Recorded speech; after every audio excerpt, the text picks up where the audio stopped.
بسم اللہ الرحمن الرحیم۔ حضرت آدم علیہ السلام کی وفات کے بعد ان کی اولاد نے بت پرستی کب اور کیوں شروع کی؟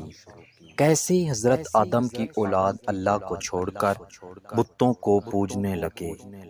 دنیا میں سب سے پہلا بت کس کا بنایا گیا تھا اور وہ کون سے لوگ تھے جنہوں نے دنیا میں بت پرستی کی ابتدا کی؟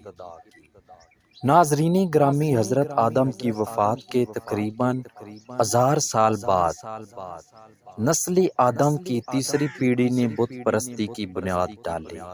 مشہور محدث اور تاریخ دان حضرت ابن جریر رحمۃ اللہ تعالی علیہ محمد بن قیس سے سند کے ساتھ روایت کرتے ہیں کہ حضرت آدم علیہ السلام کی اولاد میں حضرت نوح سے پہلے کچھ بہت نیک لوگ تھے۔ ان کی پیروی کرنے والوں کی تعداد بہت زیادہ تھی۔ لوگ ان کی ایسے ہی مانتے تھے جیسے نبی کی باتیں۔ نعوذ باللہ، یہ تعداد میں 5 تھے جن کا نام ود، سوا، یغوث، یوم اور نصر تھے۔ لوگ ان سے بے حد محبت کرتے تھے۔ جب ان پانچوں کا انتقال ہوا تو لوگ رنجیدہ رہنے لگے۔ شیطان نے ان لوگوں کے دلوں میں یہ بات ڈال دی کہ جن جگہوں پر یہ لوگ بیٹھا کرتے تھے کیوں نہ ان کی جگہ پر ان کی نشانیاں رکھ دی جائیں۔ شروع میں کچھ نشانیاں رکھی گئیں جو کہ ان کی استعمال شدہ اشیاء تھیں۔ بعد میں ماہر مجسمہ ساز بلوا کر ان 5 بزرگوں کے مجسمے بنوا دیے گئے۔ انہی 5 بزرگوں کے نام پر ان مجسموں کے نام رکھ دیے گئے۔ لوگ دل جوئی کے لیے ان مجسموں کے پاس آتے تھے۔ ایستا ایستا لوگوں نے ان کے بتوں کو اٹھا کر عبادت گاہوں میں رکھ دیا تاکہ عبادت میں دل لگا رہے۔ پھر وہ وقت آیا کہ لوگ انہی بتوں سے اپنی فریادیں کرنے لگے۔ پھر اس کے بعد میں آنے والی نسلوں نے ان بتوں کی پوجا شروع کر دی۔ یوں دنیا میں بت پرستی کا آغاز ہوا۔ حضرت امام ابن حاتم رحمۃ اللہ تعالی علیہ، حضرت امام باقی رحمۃ اللہ تعالی علیہ روایت کرتے ہوئے لکھتے ہیں کہ وہ پہلا شخص تھا جس کی وفات کے بعد لوگوں نے اس کا بت بنایا اور اس سے مدد مانگنے لگے۔ جب لوگ شرک میں ڈوب گئے تو پھر اللہ پاک نے حضرت نوح کو نبوت سے سرفراز فرمایا۔ مشہور تاریخ دان مقاتل لکھتے ہیں کہ حضرت نوح علیہ السلام کا اصل نام الکسن تھا، جبکہ کچھ روایات میں ان کا اصل نام الساکن اور عبد الغفار لکھا گیا ہے۔ لیکن جب حضرت نوح علیہ السلام 40 سال تک روتے رہے تو ان کا نام نوح پڑ گیا۔ نوح کے لغوی معنی بہت زیادہ رونے والے کے ہیں۔ حضرت نوح کے والدین مومن تھے۔ حضرت نوح کے والدین نام شیث تھا اور والدہ ماجدہ کا نام خیشوش بنت قابیل تھا۔ اللہ تعالیٰ نے حضرت نوح علیہ السلام کو طب نبوت عطا فرمائی۔ جب بتوں کی پوجا عروج پر پہنچ چکی تھی، ہر طرف شرک کا بول بالا ہو چکا تھا، لوگ گمراہی میں ڈوب چکے تھے۔ اللہ تعالیٰ نے حضرت نوح علیہ السلام کو فرمایا کہ لوگوں کو بتوں کی عبادت کرنے سے منع فرمائیں اور ایک اللہ تعالیٰ کی عبادت کرنے کا حکم دیں۔ اس دوران حضرت نوح علیہ السلام کو بے شمار مشکلات کا سامنا کرنا پڑتا تھا۔ قرآن پاک کی سورہ نوح میں اللہ تعالیٰ کا فرمان ہے کہ یقیناً ہم نے حضرت نوح کو ان کی قوم کی طرف بھیجا، اپنی قوم کو ڈراؤ اور خبردار کرو اس سے پہلے کہ اللہ کے پاس ان کے پاس دردناک عذاب آ جائے۔ حضرت نوح علیہ السلام نے اپنی قوم سے فرمایا، اے میری قوم، میں تجھ کو صاف صاف ڈرانے والا ہوں کہ تم اللہ تعالیٰ کی عبادت کرو۔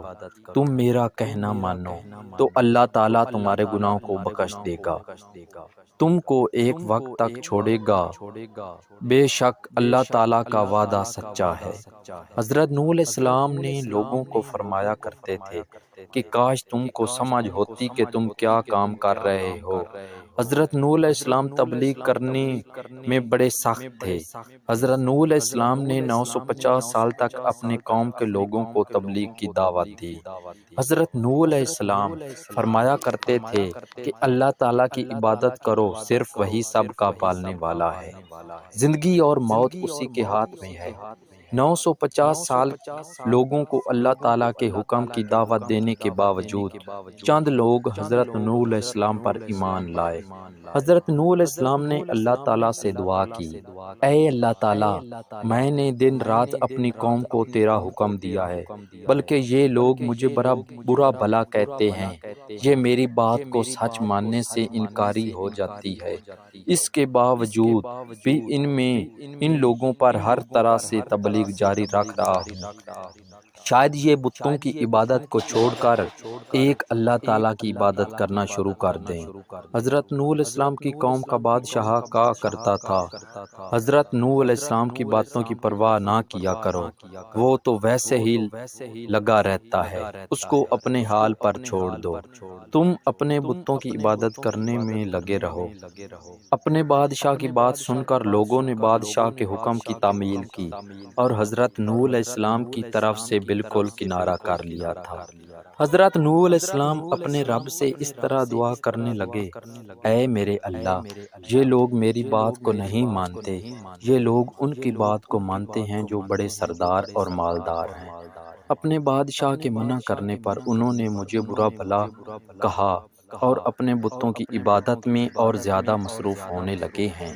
میرے 950 سال تبلیغ دینے پر صرف غریب طبقہ ہی ایمان لانے میں متفق ہوا ہے، باقی سب نے مجھے ٹھکرا دیا ہے۔ ایک بار ایسا ہوا کہ حضرت نوح علیہ السلام کی قوم کے بڑے بڑے سردار اور مالدار لوگ آئے اور کہنے لگے، اے نوح علیہ السلام، ہم چاہتے ہیں کہ ہم تیری باتوں کو سن کر اس پر عمل لائیں، لیکن ہماری شرط یہ ہے کہ تیرے قبیلے میں جو فقیر لوگ تجھ پر پہلے ایمان لے آئے ہیں ان کو اپنے سے دور کر دو، پھر ہم تیری ہر بات پر یقین لے آئیں گے۔ قرآن پاک میں سورہ ہود میں اس طرح بیان کیا گیا ہے، کافر سردار یہ کہنے لگے کہ ہم تو یہ دیکھتے ہیں کہ تم بھی ہماری طرح ایک آدمی ہو، اور ہم یہ دیکھتے ہیں کہ صرف ان لوگوں نے تیری پیروی کی ہے جو ذلیل ہیں، وہ بھی اوپر والی عقل سے، ہم تو تم کو اپنے آپ سے زیادہ نہیں پاتے، بلکہ ہم تو تجھ کو چھوٹا بلکہ جھوٹا خیال کرتے ہیں۔ حضرت نوح علیہ السلام نے کہا، اے سردار، بتاؤ جو میرے رب کی طرف سے دلیل آئی ہے، میں اس پر قائم ہوا، اس نے مجھے اپنی مہربانی سے سرفراز کیا اور تمہارے سے چھپی رہی، تو میں تمہارے سر پر منڈ دوں گا حتیٰ کہ تم اس سے بیزار ہو۔ میری قوم والوں سے کوئی مال نہیں مانگنا، میرا ثواب تو صرف اللہ والوں سے ہے۔ نہ میں ایمانداروں کو اپنے رب سے دور کر سکتا ہوں، ان کو اپنے رب سے ملنا ہے، لیکن میں دیکھتا ہوں کہ تم لوگ جہالت کی بات کر رہے ہو۔ اے میری قوم کے لوگوں، اگر میں اس لوگوں کو اپنے پاس سے نکال دوں تو اللہ کے مقابلے میں میری مدد کون کر سکتا ہے؟ کیا تم کچھ بھی غور و فکر نہیں کرتے تھے؟ یہ نہیں کہتا کہ میرے پاس اللہ تعالیٰ کے خزانے ہیں، میں غیب کو علم نہیں رکھتا، اور نہ میں اپنے آپ کو فرشتہ کہتا ہوں، نہ میں یہ کہتا ہوں کہ جن پر تمہاری نگاہیں ذلت سے بھر رہی ہیں ان کو اللہ تعالیٰ کی کوئی نعمت دے گا ہی نہیں، ان کے دل میں جو ہے اللہ تعالیٰ ان کو بے خوب جانتا ہے۔ اگر میں کوئی ایسی بات کہوں تو یقیناً میرا شمار ظالموں میں ہو۔ اس پر نوح علیہ السلام کی قوم اور اکڑ گئی، کہنے لگے، اے نوح، بس بہت ہو گیا، تم نے ہم کو بہت ڈرایا ہے، اگر تو سچا ہے تو جس چیز کا وعدہ کرتا تھا اس کو لے۔ نوح علیہ السلام نے یہ بات سن کر کہا، عذاب لانا تو اللہ تعالیٰ کا کام ہے، اللہ تعالیٰ کو کوئی عاجز نہیں کر سکتا، اور جب اس کا عذاب آ جائے تو کوئی بھاگ نہیں سکتا۔ اس کے بعد نوح علیہ السلام اور اس کی قوم کا آمنا سامنا ہوا۔ حضرت نوح علیہ السلام نے کہا، اگر تم کو برا لگتا ہے اگر میں تم کو برا لگتا ہوں تو تم کو دین کی باتیں کرتا اچھا نہیں لگتا ہوں، تو میں صاف کہتا ہوں مجھ کو تمہارا کوئی خوف نہیں ہے، میں اللہ تعالیٰ کے سوا کسی سے نہیں ڈرتا ہوں۔ تم سے جو ہو سکتا ہے ہر وہ کر لو، تم اور تمہارے بنائے ہوئے رب سب مل کر مجھ پر حملہ کر دو، تجھ سب کو قسم ہے تم جو بھی کر سکتے ہو کر، مجھے رب کے سوا کسی کا کوئی ڈر نہیں ہے، تم سے جو ہوتا ہے کر لو، میں تمہاری کوئی پرواہ نہیں ہے، میں تمہارے راستے کو جھوٹا جانتا ہوں اور مانتا ہوں، میں حق پر ہوں اور اللہ تعالیٰ میرا مالک ہے۔ میں رب کائنات پر یقین رکھتا ہوں، مجھے اس کی بھلائی معلوم ہے۔ نوح علیہ السلام نے واضح الفاظ میں اپنی قوم کو چیلنج کیا، لیکن کسی میں طاقت نہ ہوئی کہ وہ نوح علیہ السلام کا مقابلہ کرنے کے لیے سامنے آئے۔ چنانچہ آپس میں باتیں کرنے لگے، اس کو چھوڑ دو، یہ نعوذ باللہ بے وقوف ہے۔ اس کے بعد کئی سال اسی طرح گزر گئے اور کوئی ایمان نہ لایا۔